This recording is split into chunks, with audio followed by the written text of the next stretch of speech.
you have it, all you transistor radio bugs. How'd that one grab you? That...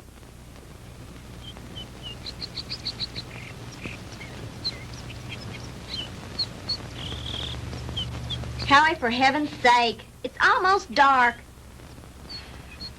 If you don't hurry up, we're going to be late for the game. Margie, have you ever tried to fix a fuel pump to a rock and roll beat? Well, I'm sorry it made you nervous. I just thought it was a good chance to get in some practice. It's okay. Forget it. Nothing I can do anyway. At least not way out here. Well, I wish you hadn't taken this crazy nowhere shortcut. Boy, this is like Lostville. I know. I goofed. And I've got to get some help if we're going to get there in time for the kickoff.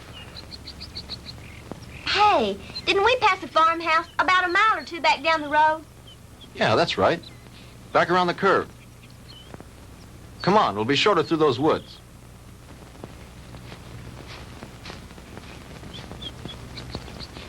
Oh, Howie, look.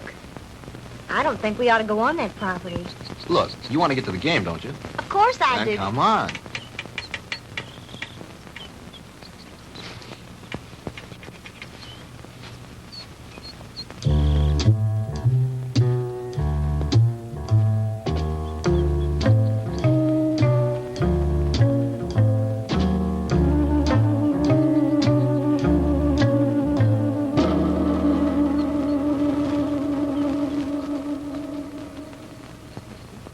Howie, it's cold. It's so dark, we should have brought the flashlight. It isn't working. Batteries are down and I forgot to replace them.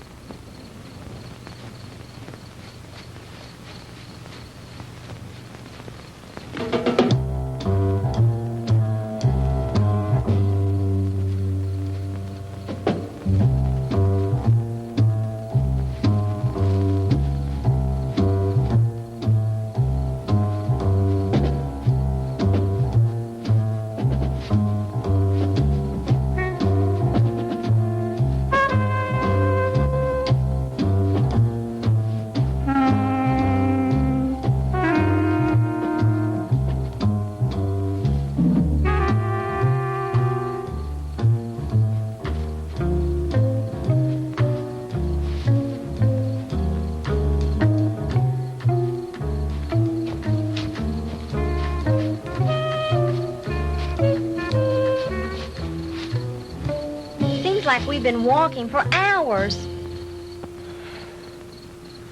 Well, it can't be much further now. Hey, there's a light.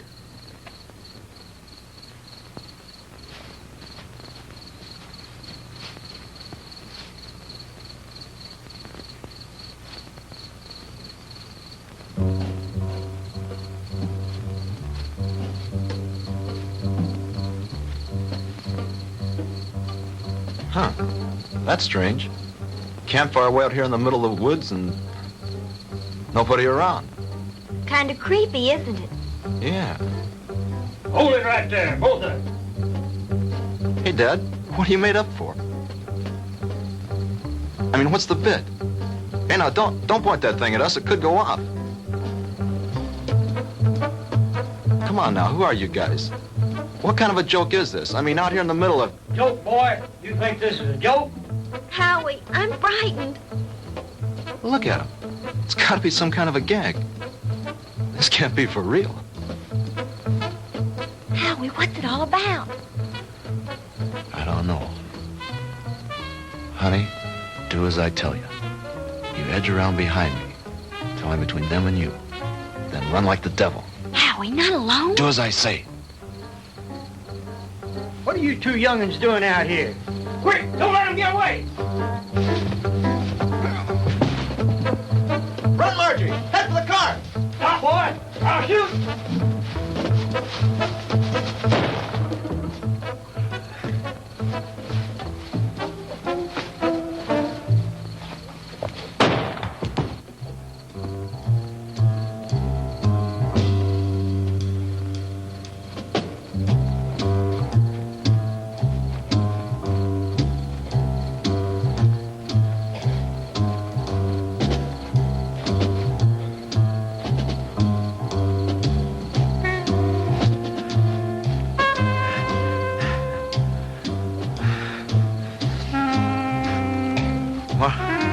Margie? Margie?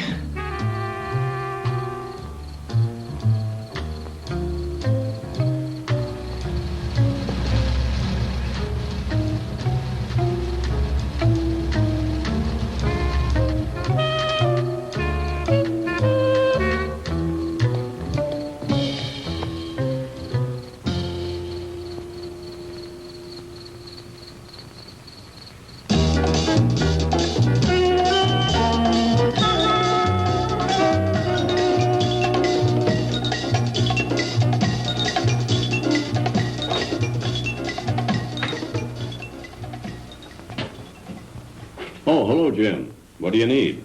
I need my ever-loving paycheck. What's the rush? Payday's tomorrow. I know, but Reed said you'd have it for me tonight. Oh, did he now? Yeah, that way I get a couple hours head start on my first vacation in 3 years. Relax. The girl's on her way up from accounting with it now. Where you going on this vacation? Some place that can't be reached by telephone, telegraph, teletype, or carrier pigeon. You don't think we'd interrupt your vacation now, do you? Why not? You guys did it for the last 2 years. Jim, nice story you turned in. Well written. Had a lot of punch. When he talks like that, he wants something. As a matter of fact, there's one little favor I'd like to ask you to do before you leave. Uh-oh. Here it comes. As a matter of fact, here it is. The accounting department is certainly coming up with much more interesting figures lately. See you guys. Oh, come on, Jim. Now, this will just take a few minutes. Not much out of your way. All you have to do is get a few details and phone them in from there. From where? Carver Street Hospital. Murphy called in from police headquarters, and some college kid was brought in with a gunshot wound. Here's his name. Why doesn't Murphy cover it? He's on police tonight. He's busy on the cat burglar story. Who shot the kid? That's what I want you to find out. May not be anything in it, but you never can tell. Okay, I'll do it. But afterwards, I'm leaving for my vacation. Definitely, irrevocably, and finally. Do you read me Great White Fathers? Only too clearly. Have a good time. I intend to.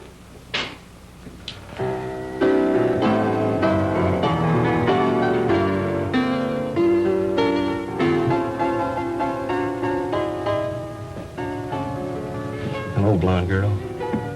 Why, James Crandall, what brings you here? Now, don't tell me.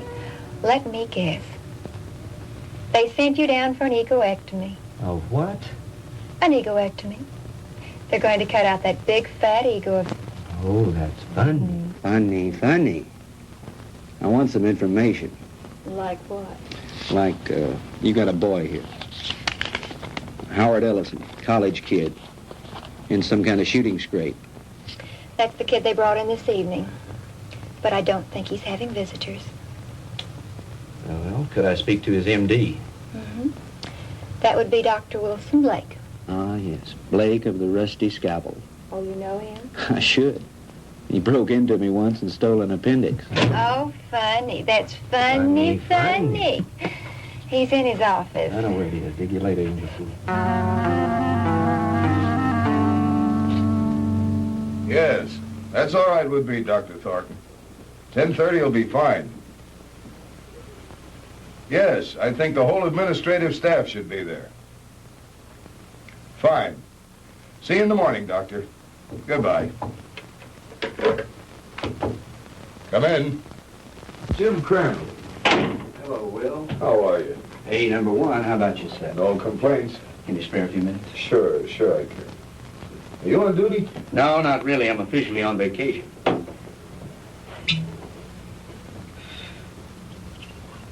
Soda? Just straight, thanks. I bet you're here for a story on that Ellison boy. Good bet. Sit yourself down. So are some friends of yours. They left about an hour ago. Uh-oh, the local gendarmes, no doubt. Right. Lieutenant Partain and a couple of his men. They talked to the boy for about an hour and then finally... Wait a minute. Talk to him? You mean the Ellison kid's able to talk? Sure, he wasn't hurt too badly. The bullet didn't enter any of his vital organs. But the nurse said he couldn't have any visitors. Well, he can't. At least not now. He was too tired after that session with Partain. I want him to get some rest.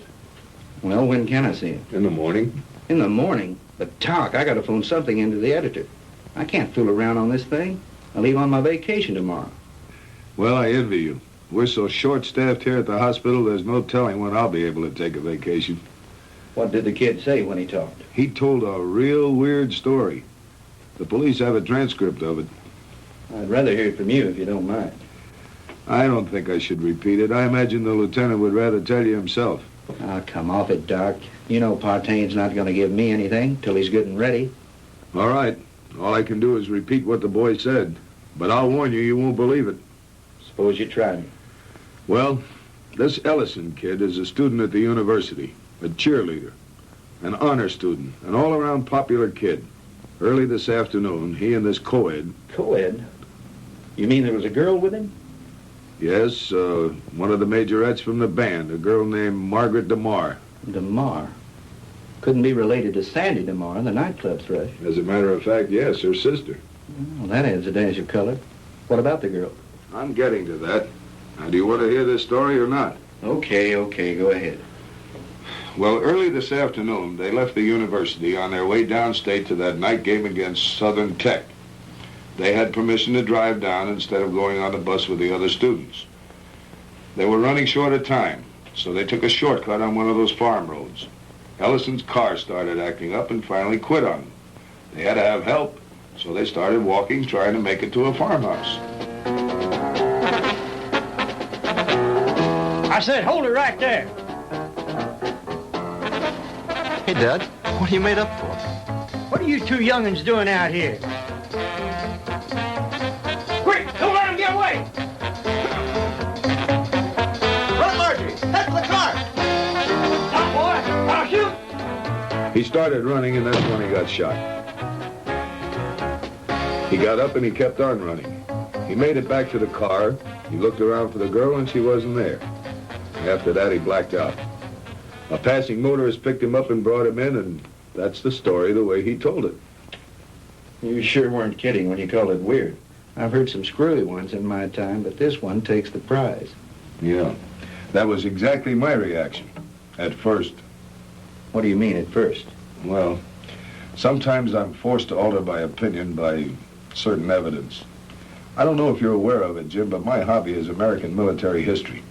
I collect historical military objects like some men collect stamps, like this item that was brought in by a patient a couple of months ago. You know what that is? Well, it looks like some kind of rifle slug. Mm-hmm. I have a cigar box full of those at home. My brother and I used to find those in the woods and dig them out of trees when we were kids, back in Georgia 30 years ago. It was one just like the one you're holding now that I took out of young Ellison's body and gave to the police this evening. And if you ask me, they're going to have to dig a long way back in their ballistics file to find anything that matches that. Yeah? Yeah. You see, that's a mini-ball. The kind of a bullet they used during the Civil War.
Now, ladies and gentlemen, it is my privilege to present our heavenly little headliner and collector of 2 gold records, the girl with the orchid voice, Miss Sandra DeMar.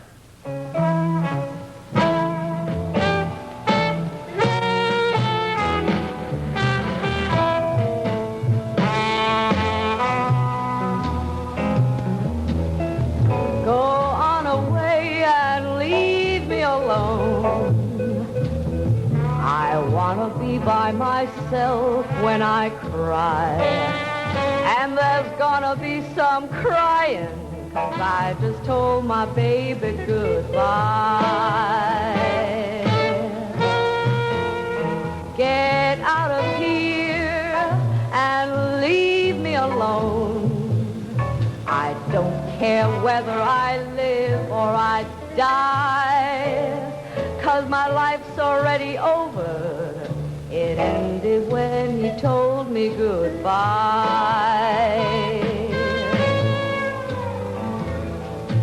Why is it everything happens to me and my dreams all explode in my face? He was my own for a while, but he's gone, and I know no one can ever take his place. So go away and leave me alone. I've got a right to my own private pride. Coming down with the sorrows, 'cause I just told my baby goodbye.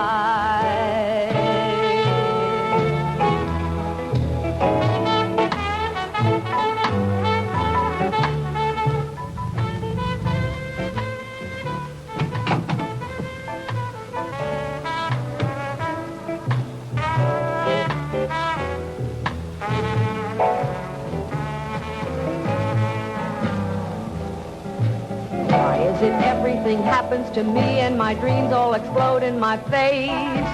He was my own for a while, but he's gone, and I know Good evening, no Lieutenant. one. Evening, Ramon. No Is this visit official? Oh, there's nothing to worry about. We'd like to talk to Miss DeMar when she's through singing. Would you give her something while you're waiting? Thank you, no, we're on duty. Leave me alone. I've got a right to my own private cry. I'm coming down with the sorrows, 'cause I just told my baby goodbye.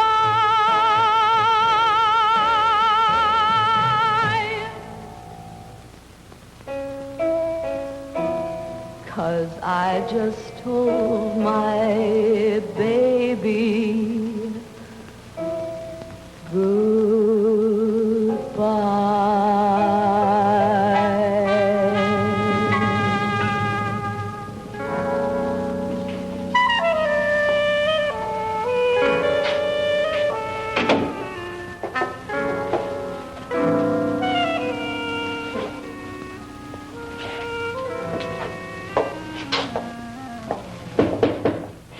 Yes.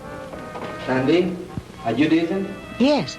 2 gentlemen from the police department want to talk to you. Police? Yes, Miss DeMar. I'm Lieutenant Partain, and this is Detective Lasky. We're just making a routine investigation. Have you heard from your sister this evening? Margie? Why, no. Why do you ask? Well, we just thought she might have called you. You see, we have reason to believe she may be missing. Missing? I don't understand. She's at a football game in Stephenville with Howard Ellison. I'm afraid not, Miss DeMar. Maybe you'd better sit down and let me tell you all that we know about it so far.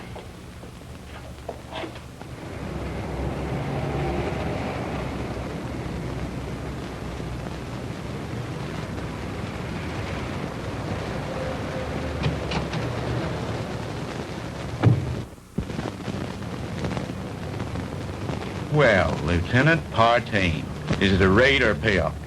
Lasky, we got the Walter Winchell of the Boondocks again. You been talking to the DeMar girl? So you know about it already? Yeah, but not enough. Can you fill me in? At this point, you probably know just about as much about it as we do. Why don't you stop by the office in the morning when we had more time to work on it?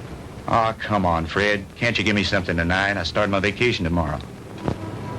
Good fishing.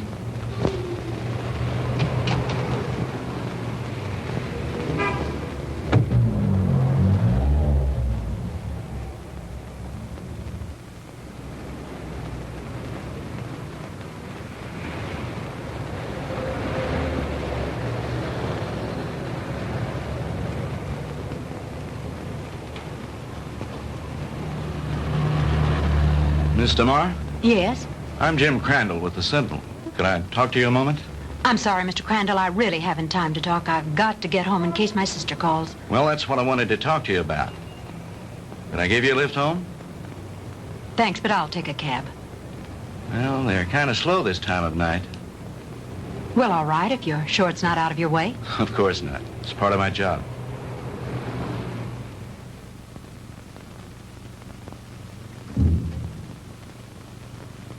What's the matter? Mr. Crandall, I'm too upset to go home. You know my sister's missing. Yes, Do you know where it happened? just about. Would you drive me there? It's nearly 1 o'clock in the morning. Besides, what if she calls you? If she were going to call me, I'm sure she would have done so by now. It's nearly a 45-minute drive up there. Howie was picked up on a farm road just this side of Stephenville. If it's too much trouble, you can drop me at my apartment and I'll take my car. You're pretty determined to go, aren't you? If my sister's in trouble, I've got to be near her. Hop in. I need to go up there myself.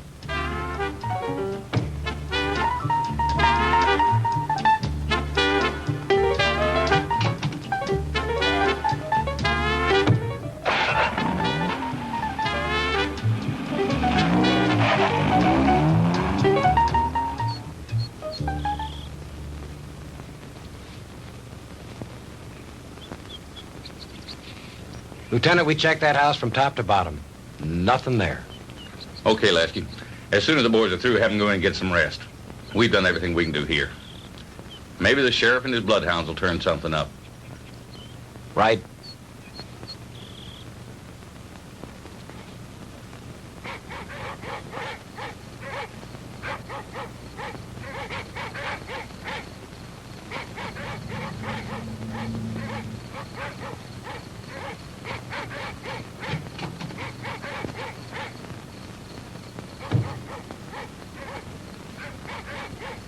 Lieutenant Partain around. He's up in the woods someplace. Evening, ma'am. Has there been any news of my sister? You're Sandra DeMar? Here comes Partain now.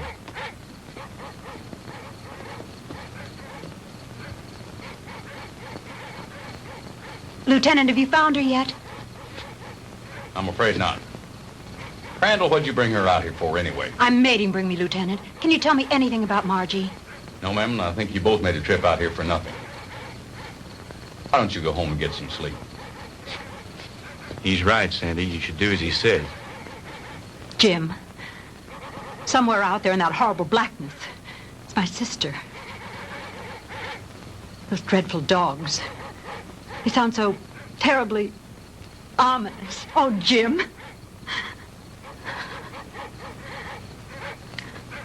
Come on. We'd better get back.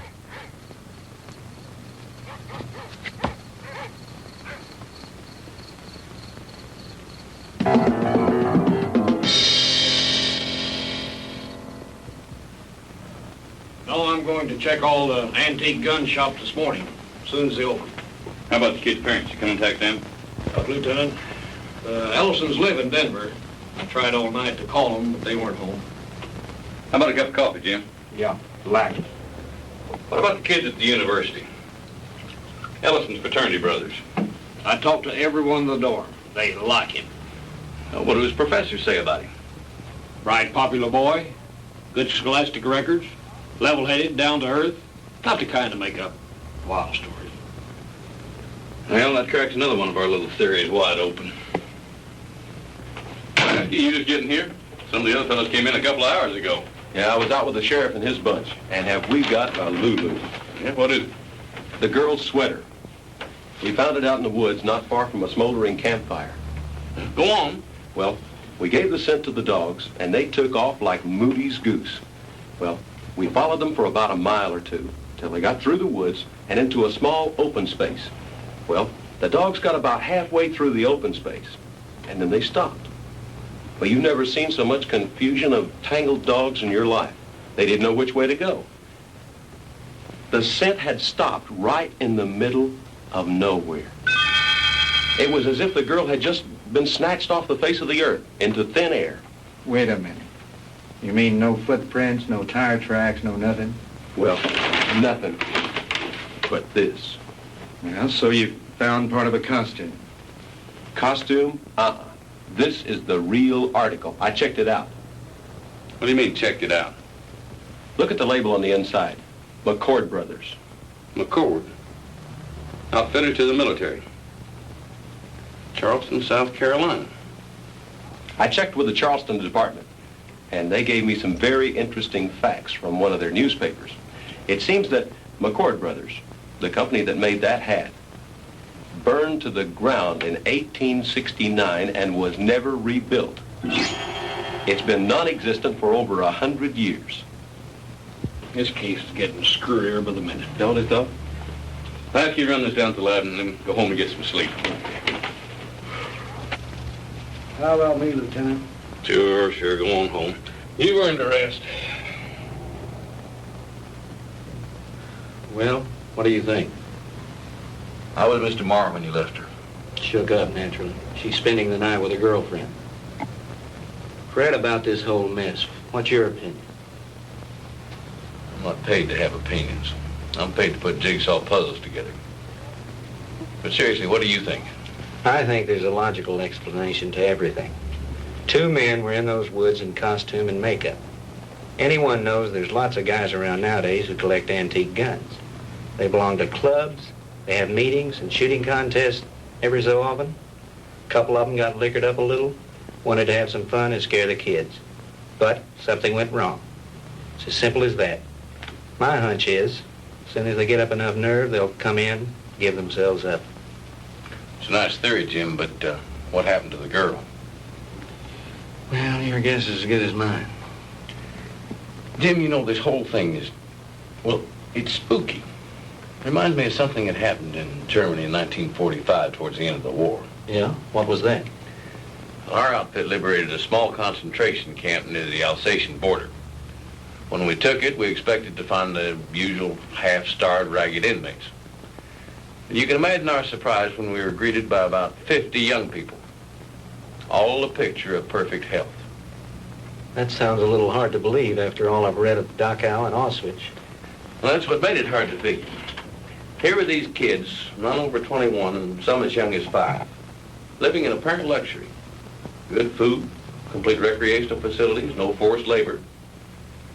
Remind me of a bunch of calves being fattened up for the kill. You mean there were no old people in the camp? There were a few, but not alive.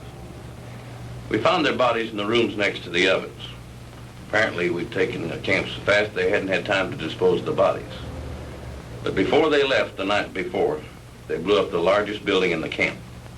It was some sort of a laboratory. And inside, amidst the rubble and blown into 1,000,000 pieces, was the screwiest piece of machinery I've ever seen. Some sort of a crazy electronic apparatus. And half buried underneath it amidst the rubble, still strapped to a table, was an old man. Just barely alive. Our medics tried to save him, but they couldn't. Now here's the weird thing. This is the part we could never understand. In trying to identify him, we checked the camp records with the prison number tattooed on his arm. According to those records, that old man should have been an 18-year-old boy. What about the other bodies? Same thing. Their numbers indicated they all should have been kids. What type of experiments were they conducting there? We never found out. Even the young inmates weren't aware of why they were there. They never found the commandant of that camp to bring him to trial with the rest of the Nazi brass. His name was Ernst von Hauser. Did you ever hear of him? Well, he was a German physicist, a contemporary of Einstein's. I don't follow you. You mean you think there might be some connection between all that and what happened here last night? I'm not saying that, no. But just suppose, for the sake of argument, the Ellison kid did see two men out of the past of 100 years ago. That would mean somebody around here is tampering with time. Somebody was also tampering with time in that concentration camp. Now, wait a minute. Let me get this straight. You think that the machine found in that concentration camp was some kind of time machine, and that there may be another one like it around here. Is that what you're saying? I'm not saying anything. I'm just supposing.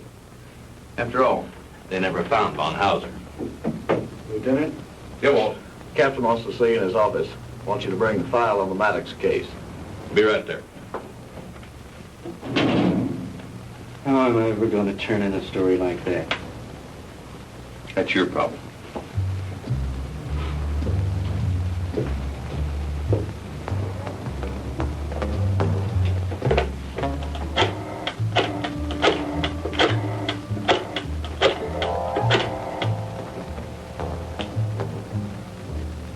Hello? Give me the city desk. Hello, Reed? Crandall again. Would you tell Shaw I'd like to postpone my vacation and stick with the Ellison story? Yeah, that's right. You know that Pulitzer Prize you're always kidding me about? Well, if this thing turns out to be what it looks like, I just might win it.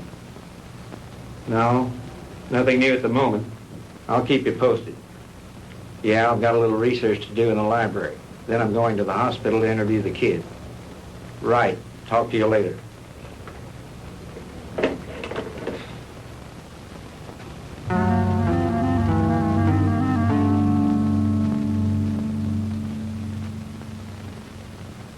All right, Howie, you can go on with your story. That's about it, Mr. Crandall. I remember reaching the highway, and Margie wasn't there. And then I blacked out, and the next thing I knew, I was here at the hospital. And you really don't think, Howie, that those guys were just a couple of kooks in Civil War costumes?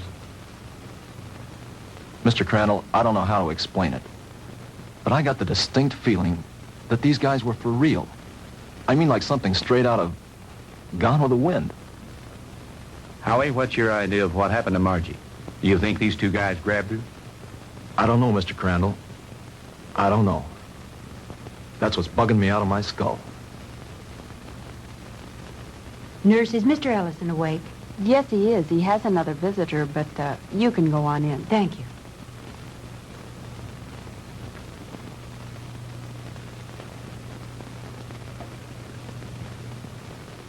Sandy.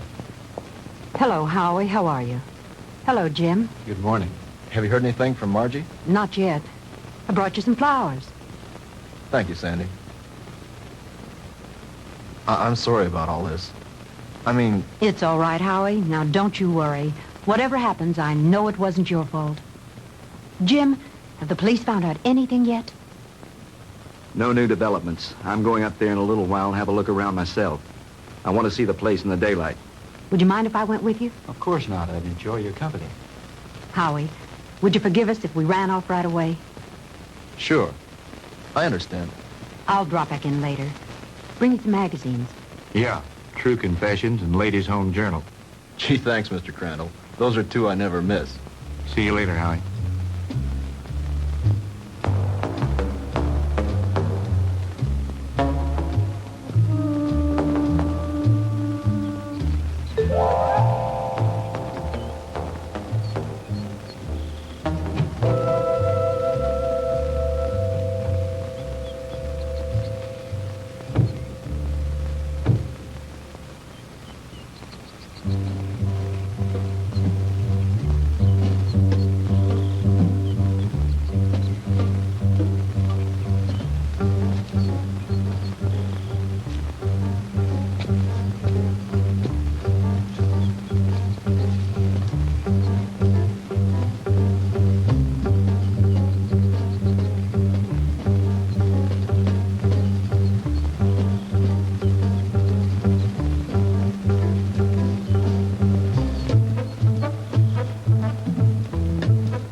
Looks like the typical haunted house, doesn't it, Jim?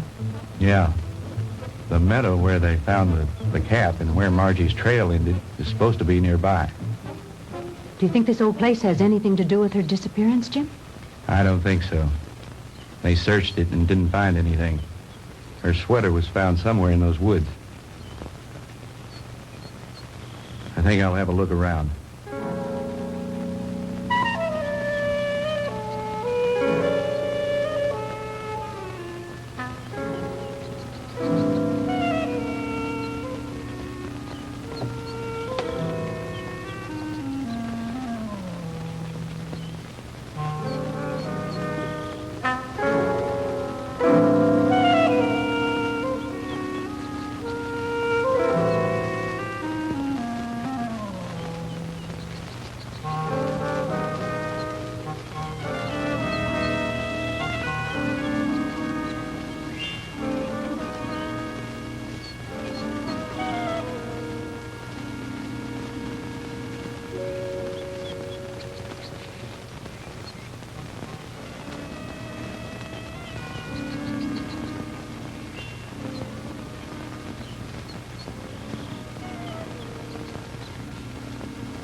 Get out of here.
What happened?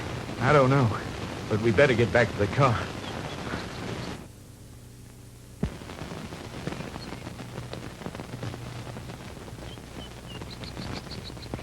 Jim!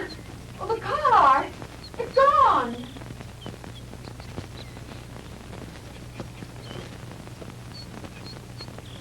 Jim, someone must have stolen it. I would have heard the motor start up. Besides, I have the key in my pocket.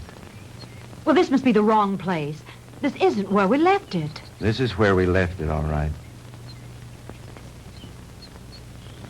But it looks different here. There are more trees than there were before. And that fence, that wasn't here when we came down the road. And the barbed wire fence is gone. Jim, we're lost. I don't think so. At least, not the way you mean. Jim, I'm frightened.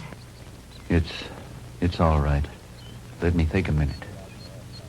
This road was paved, and now it's dirt. And there isn't a telephone pole in sight. I know. Jim, what is it? What's happening? I don't understand it. Where's the car? Where are we now? Jim, I know you know what's happening to us, and you won't tell me. And why not? What's going on? Fantastic. Incredible. I never really believed it. Tell me what's happening. Sandy. What's going on? What dreadful thing Sandy. is happening? Tell me. It'll be all right. Everything's going to work out. But we have to keep our heads. I believe our best bet is to follow this road and see where it leads. Come on.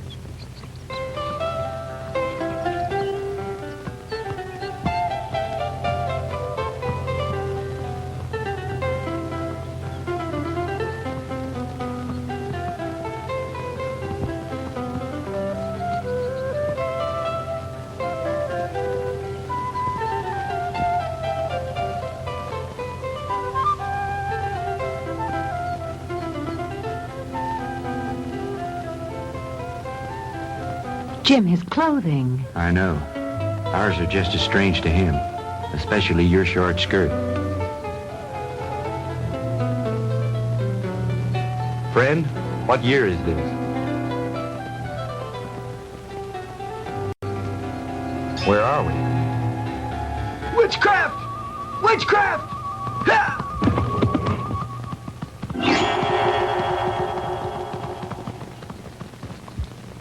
Jim. Honey, I don't know how to explain it, but somehow we've been set back in time. But Jim, that's impossible. Impossible. I know it's supposed to be impossible, but it seems to have happened. Well, let's not try to figure it out now. We've got to get somewhere to find some help. Some way.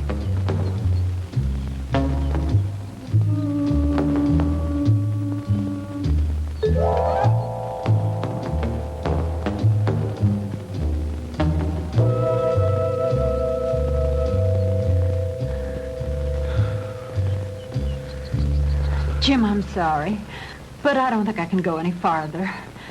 I simply have to rest. All right. We'll stop for a while.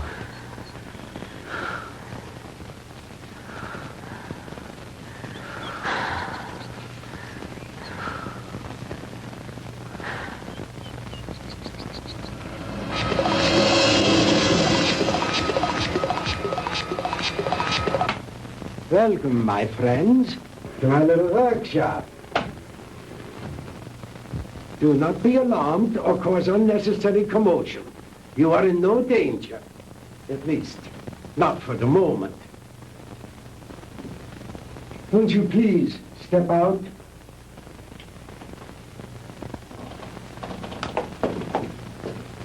I am Dr. Ernst von Hauser. These are two of my assistants, Manfred and Wolf. Where are we?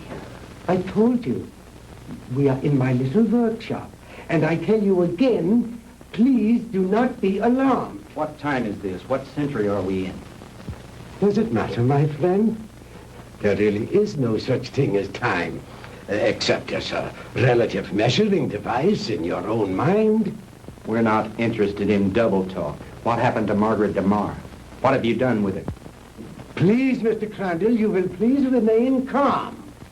What have you done with my sister? Your sister is entirely safe, Mr. Marr, and I assure you I did not bring her here intentionally. She certainly didn't come here of her own free will. I didn't say that.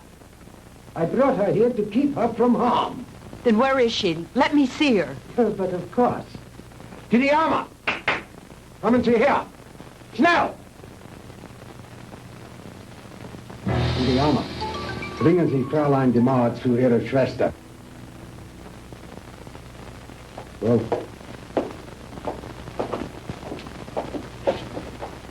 no need for alarm, Mr. Crandall.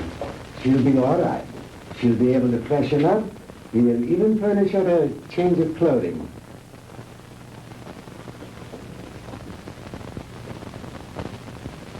I notice you were intrigued by my servant girl, Didiana.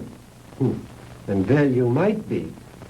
Just a few thousand years ago, She was serving in the court of Tutankhamun, one of the great pharaohs of Egypt.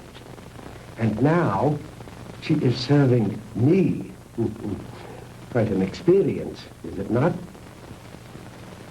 This is like a fantastic nightmare. I don't understand any of it.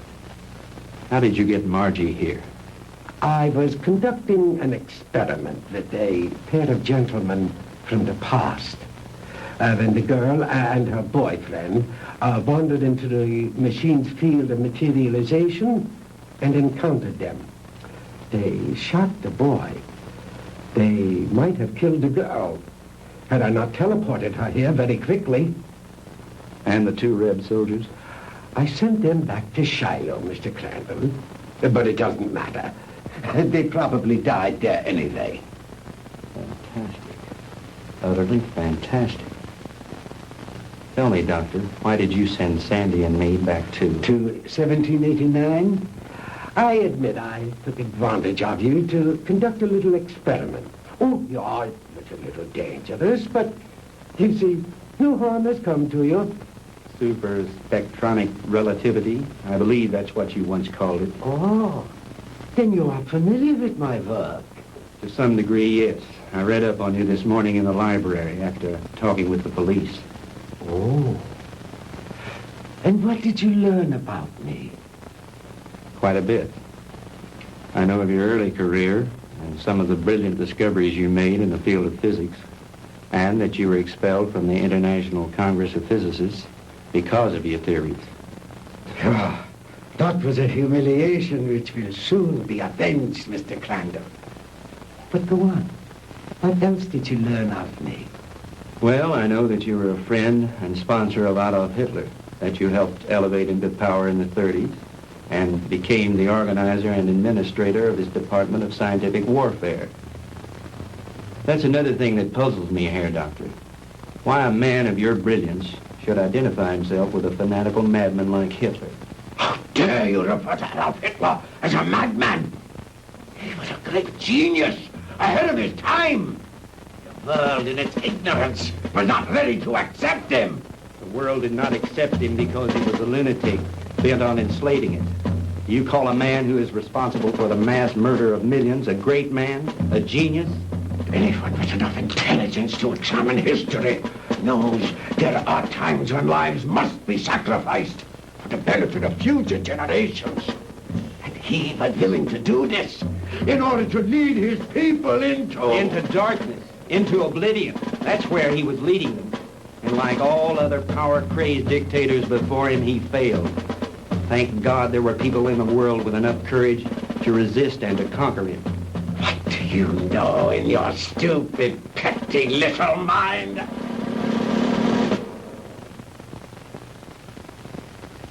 You will forgive me, Mr. Crandall, for my outburst of temper. You are, of course, entitled to your own opinion, for whatever small purpose it may serve you. Let me enlighten you, Mr. Crandall, on a few things of which you and the rest of the world are unaware. Blame for the loss of the war cannot be laid to Hitler or his doctrines. It was I who failed him. Me and the General Staff. He called for weapons, super weapons, to turn the tide of war in those last few days. Because of my inability to deliver those machines soon enough, we were defeated. It might interest you to know that during those last few months of the war, we had almost perfected weapons so far in advance of anything that had gone before them as to make modern warfare in all its forms completely obsolete.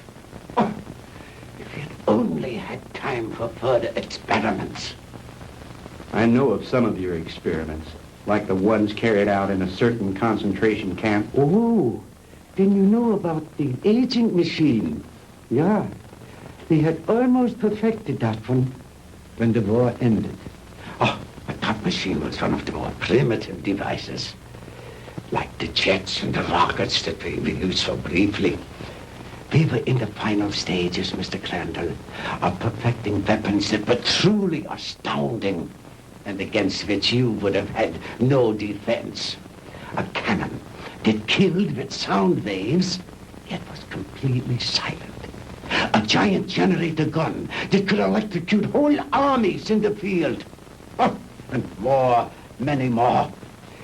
We'd have only had a few more months to perfect those weapons.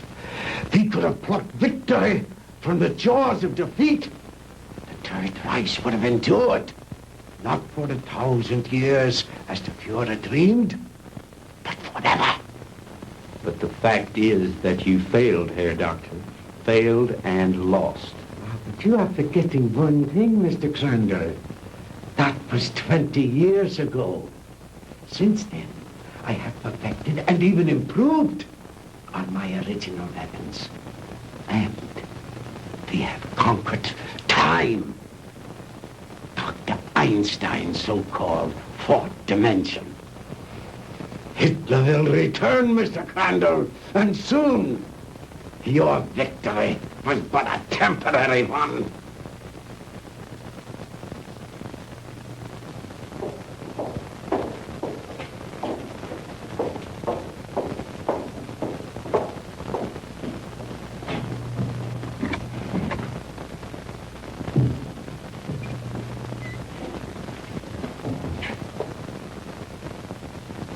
Margie, baby. Sandy! Honey, are you all right? Did they hurt you? Oh, Sandy, I didn't think I'd ever see you again. Oh, I'm all right.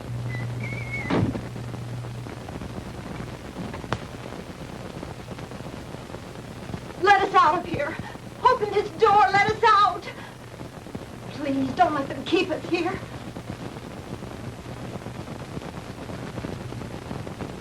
I have my own underground atomic power supply. Here are the master controls, and here are the selectors. With this dial, I can control the century I wish to deal with. These other dials, of course, are for the selection of the year, the month, the day, even the hours and minutes, and even seconds. These are the acceleration switches with which I can control the velocity or speed of the passage of certain relative segments of time, just as you would increase or decrease the speed of an automobile. Is that too difficult for you to grasp, Mr. Crandall? Frankly, I'm beginning to doubt my sanity. You needn't. After all, there are very few people in the world who can understand even Dr. Einstein's theory of relativity. And my theories go far beyond his. But you are an intelligent man, Mr. Crandall. Perhaps I can explain it a bit more simply.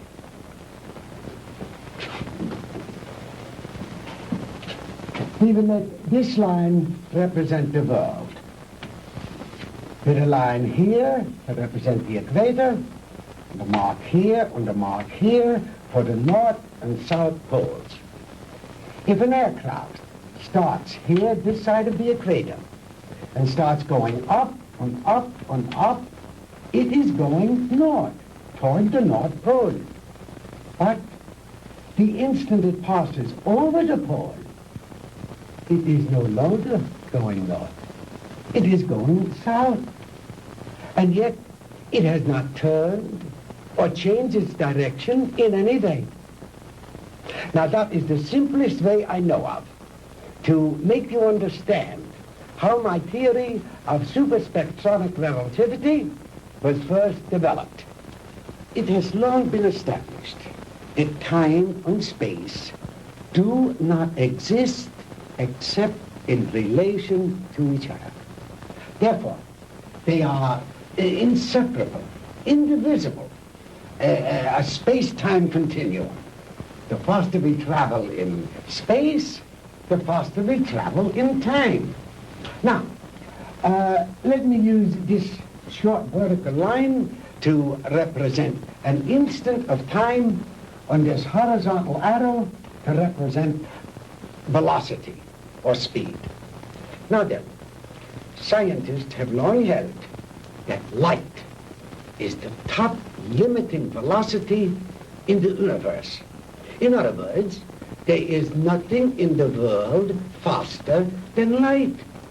And yet it is known that beta particles ejected from the nuclei of radioactive substances can attain velocities up to 99% that of light. Now, I have always based my theories on the premise that there is no limit to space. The universe is limitless. Well, if there is no limit to space, then there is no limit to time, and no limit to velocity. Therefore, I thought there must be something in the universe that was faster than light. The years of frustration and failure before I finally had to submit to the one irrevocable fact: there is nothing in the universe faster than light. But I discovered a new ray in the spectrum with a wavelength infinitely shorter even than that of the cosmic ray. This ray I called the minus ray. I'm afraid you lost me, Doctor. Well, in other words, while I discovered that the velocity of light is indeed the top velocity in the universe, that velocity need not remain constant. I discovered that through minus rays, velocity could actually be accelerated. And let me illustrate in this way. This line represents an instant in time. An instant, that is, in relation to our immediate vicinity in space. Now, if you enter a dark room or flip a switch, that room is instantly flooded with light. That is because that light, traveling at its great velocity, takes hardly any time at all to cover that small area of a room. It is immediate, instantaneous. Now, if that light had traveled any faster, it would have come on before you flipped the switch. Are you beginning to understand? I think so. Fine.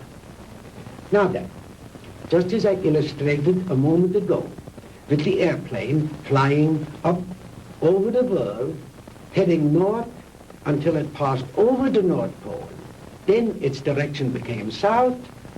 The same thing is true in a sense of time.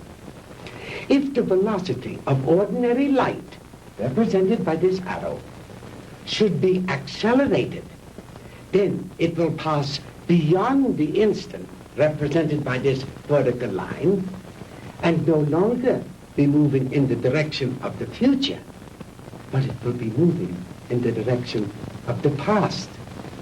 It will no longer be going forward in time, but backward. The greater the velocity, or I should say, the greater the acceleration, the further back in time it will travel. In other words, if a guy left New York for Los Angeles and traveled fast enough, he'd get there before he started. You joke, Mr. Crandall, but crudely expressed, that is exactly what would happen. Why are you telling me all this? To impress upon you the superior scientific knowledge that we possess, my friend, and to illustrate why we would have won the war if we had only had a few more months. We were the slaves of time then. Time was our master. But I have changed all that. Now we are the masters, and time is our servant. Ah, you Americans are an egotistical, arrogant lot. How proud and superior you felt as you strutted through the ruined streets of our cities. The proud conquerors claiming the spoils of war. It's only temporary, my Yankee friend. Soon Hitler will return. We'll rewrite history. And the Third Reich will endure. Not for 1,000 years or 100,000 years. But forever. Immortality. The age-old dream of man is ours. The rest of the world will fall at our feet, and we shall rule for all eternity. Oh, good. Did you make the young ladies comfortable? Jawohl, Herr Doctor. And Manfred, did you see that Mr. Marr had a change of clothes? Jawohl. Good. The lecture is over, Mr. Crandall, and you look tired. If you will follow Manfred and Wolf, they will show you to your quarters. We weren't planning on staying. We want out of here now. I'm afraid that is impossible, Mr. Crandall. I must insist that you accept my hospitality. Now, wait a minute. Get your hands off me. Let go. Hornhauser, you can't get away with this.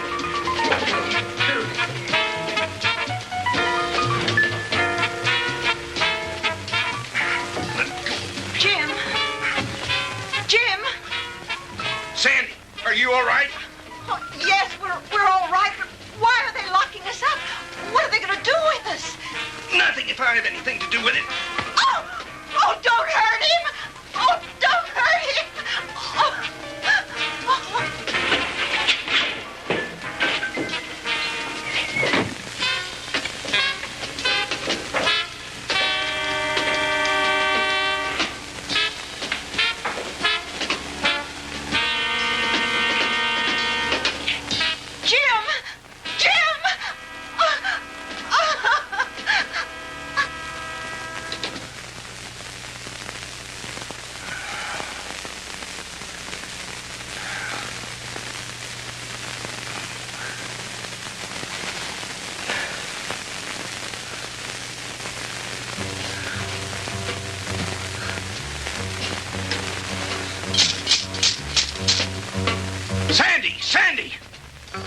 Sandy, answer me.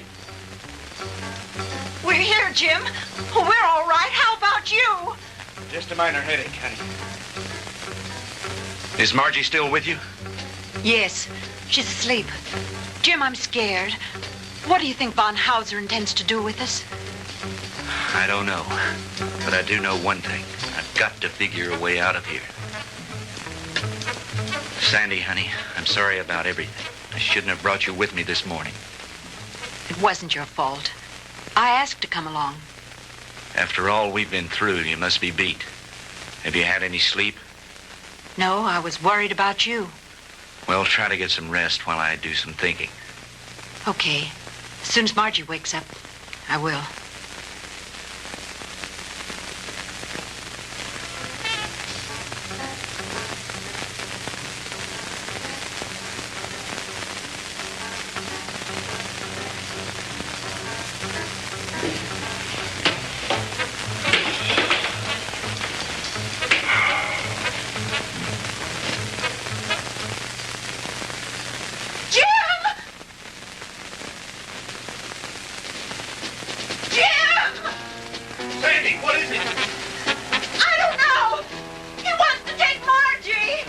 Kommen Sie her, Fräulein.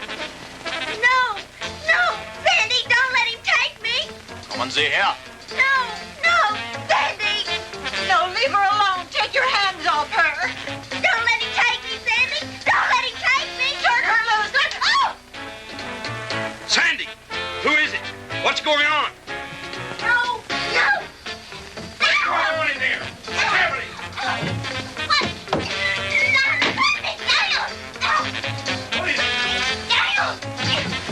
What are you doing? Where are you taking her?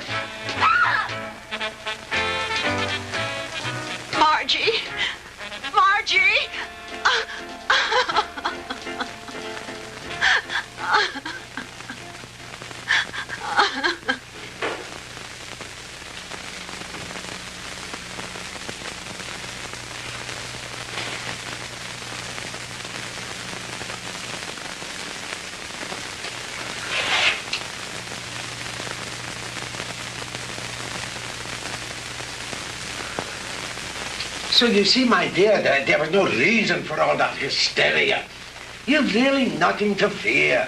While I have never before tried sending anyone into the future, there is no reason to believe that the experiment will not be successful. And if something should go wrong, it will happen so quickly, you'll never feel a thing.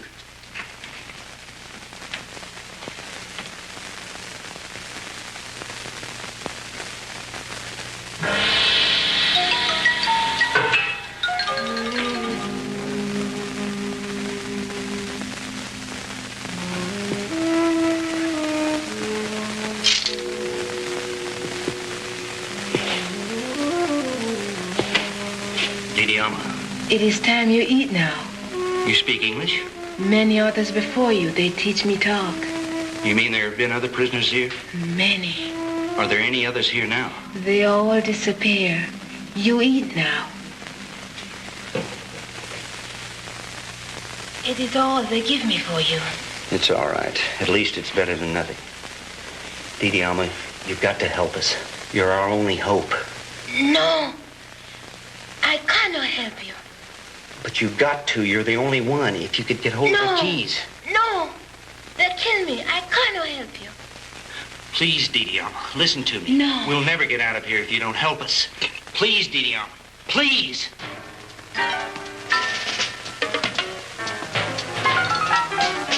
I bring you food. You eat. Thank you. Sandy, see if you can persuade her to help us. It may be our only hope.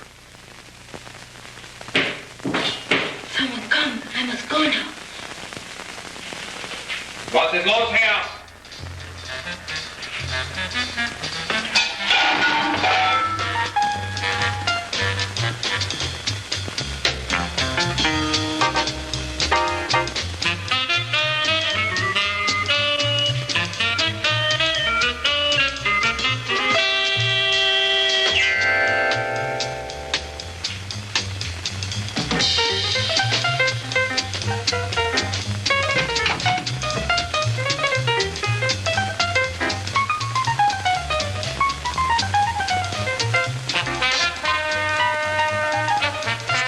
From me.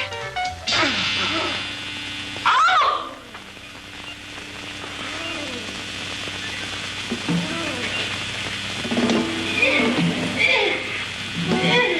Sandy! Sandy!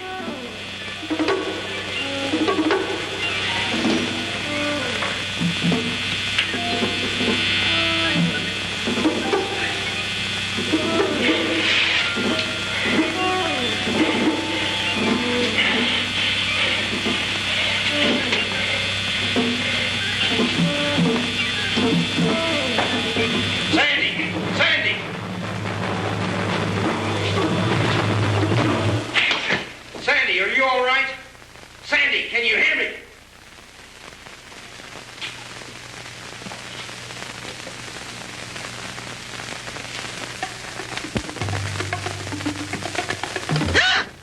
Sandy, honey, thank God you're safe.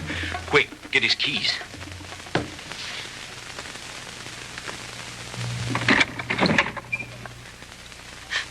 Oh, Jim, it was awful. He strangled her. It's all right, honey. Try to get hold of yourself. We've got to get out of here. I'll be fine.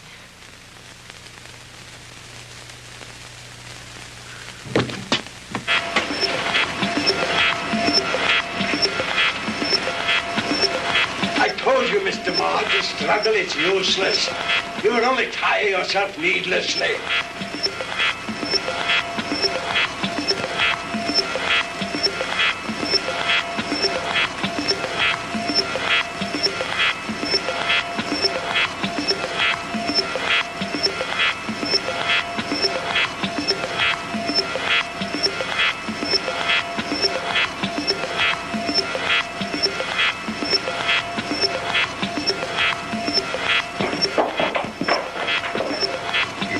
On again.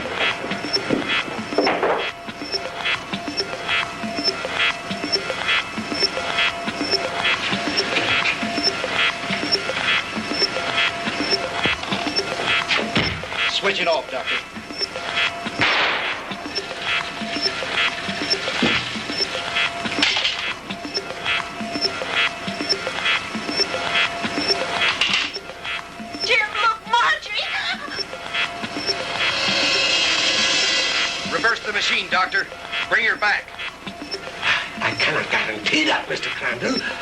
I have never experimented with the future before. You insane, sadistic. If you don't bring that girl back, I'll empty this gun into that warped brain of yours.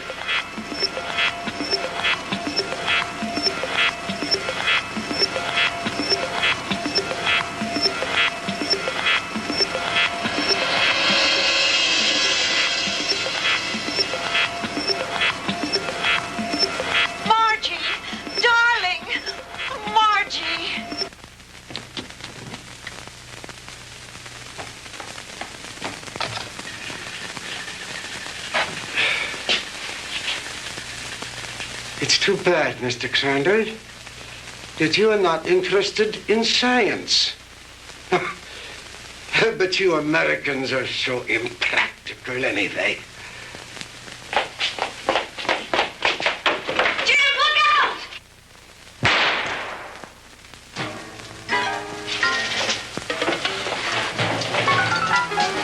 Just don't you try anything, Bunker. Don't try anything. That should cut down on your time travel, my good doctor.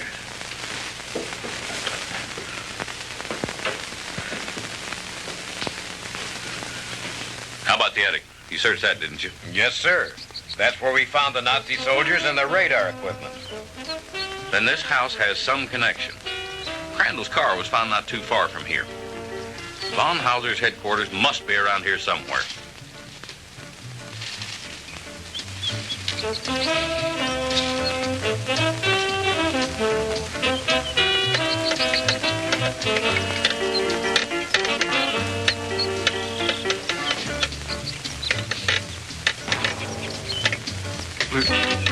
Lieutenant? Yeah?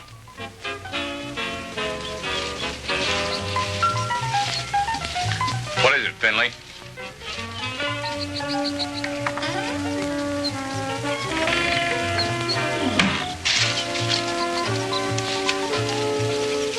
Jim and the DeMars.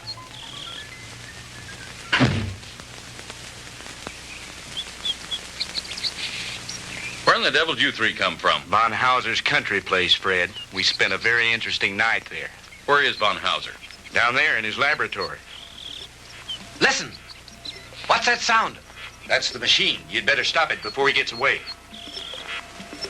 Lasky, you come with me. Finley, you stay here with them. What machine? The time machine. The what machine?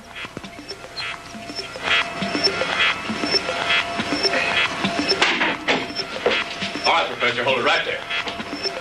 Get away from that machine.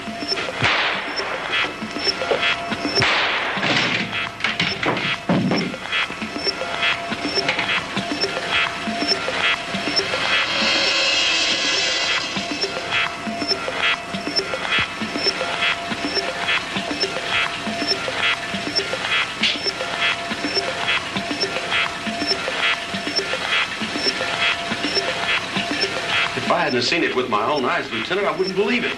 I know. Ask you if you ever tell anyone what I'm about to do, I'll have your job so help. Is that clear? Lieutenant, I ain't seen nothing. Well, I don't know what makes this contraption work, but I think I know a darn good way to shut it off.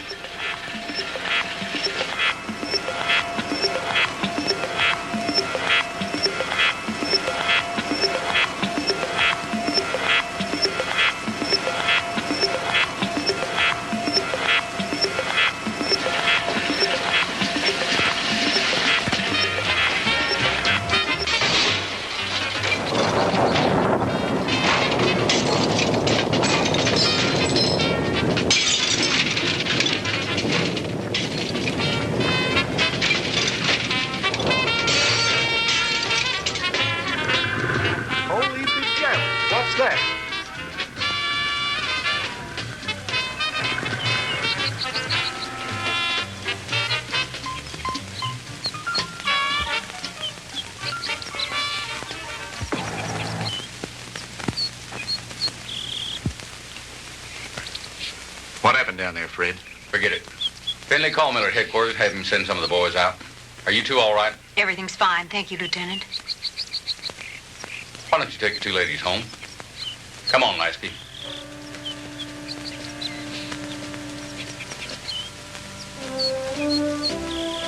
The machine?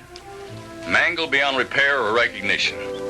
Too bad the big brats didn't get a chance to look it over, isn't it? But why, Fred? You had no right. No right, huh? Listen, the way I figure is like this. Sooner or later, some other joker is going to invent a machine just like it. Maybe by then the world will be ready for it. God only knows we aren't now. Hydrogen and bombs are enough for people to worry about. Yesterday should be left alone. Because today, the world has enough problems just trying to make sure we'll have it tomorrow.